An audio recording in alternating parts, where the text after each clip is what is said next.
Perkenalkan, kami dari kelompok 1. Saya Nisa, bersama teman saya, Cecil, Ica, dan Fadil, ikuti perjalanan praktikum kami ya. Tujuan praktikum yang kami lakukan adalah untuk mengidentifikasi larutan asam basa dalam kehidupan sehari-hari menggunakan indikator alami.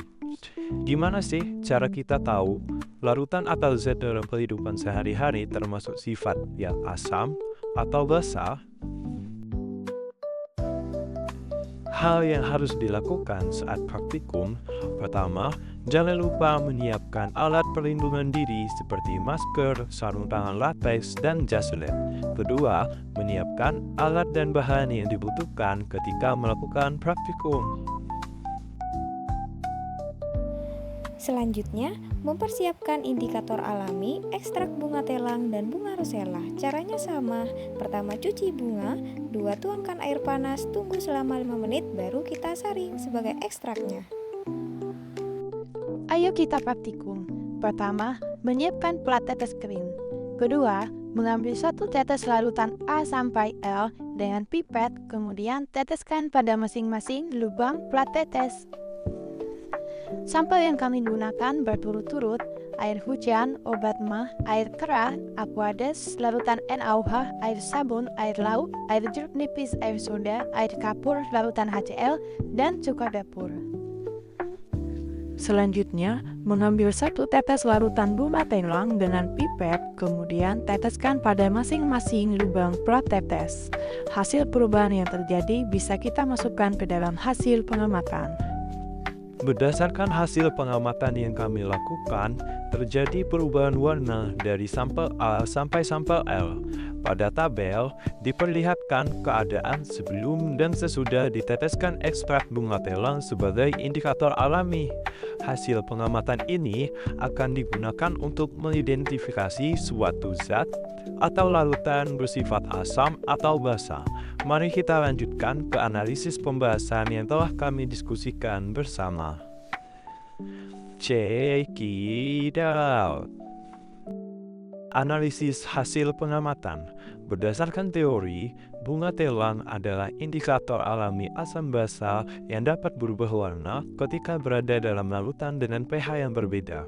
Berdasarkan hasil penelitian menunjukkan bahwa ekstrak bunga telang pada pH 4-5 memiliki warna ungu dan stabilitasnya sangat baik. Ekstrak bunga telang pada pH 6-7 memiliki warna yang pudar.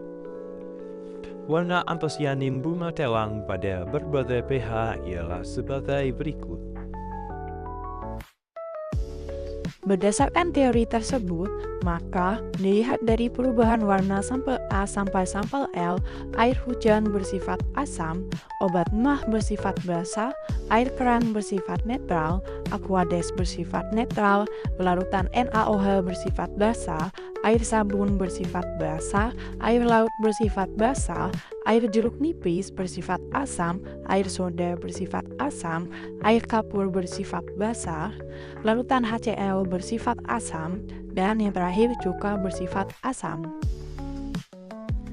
Mari kita lanjutkan praktikum yang kedua.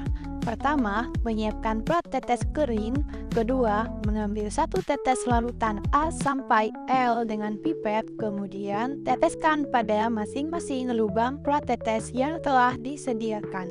Selanjutnya, mengambil 1 tetes larutan bunga rosella dengan pipet, kemudian teteskan pada masing-masing lubang plat tetes.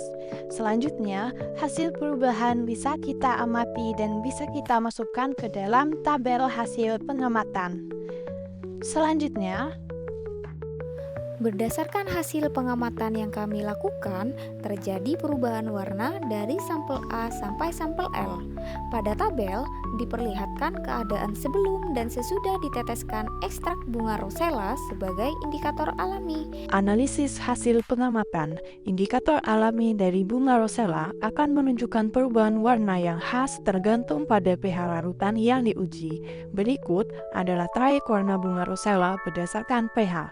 Pada pH asam atau pH di bawah 7, warna ekstrak bunga rosella akan berubah menjadi merah atau ungu kemerahan, dan pada pH netral atau pH sama dengan 7, ekstrak bunga rosella biasanya berwarna merah muda, dan pada pH basa atau pH di atas 7, warna ekstrak bunga rosella akan berubah menjadi hijau atau biru kehijauan. Berdasarkan hasil pengamatan, karena perubahan warna yang terjadi tidak terlalu terlihat, maka kami dapatkan data sebagai berikut.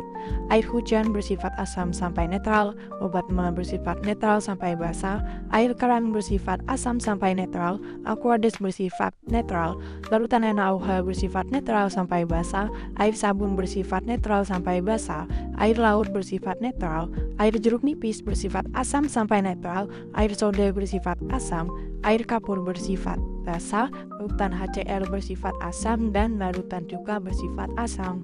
Berdasarkan praktikum yang telah kami lakukan, maka dapat disimpulkan sebagai berikut. Bahan alami yang dapat digunakan sebagai indikator asam basa adalah bahan yang memiliki perubahan warna di pH yang berbeda atau memiliki trayek pH. Perbedaan warna pada bunga telang lebih jelas terlihat daripada bunga rosella. Dari 12 sampel yang diuji, yang bersifat asam larutan HCl, juga dapur, jeruk nipis, air hujan, dan air soda. Yang bersifat netral, air keran dan aquades. Bersifat basah, obat mah, air kapur, air laut, larutan NaOH, dan air sabun. Thanks for your attention.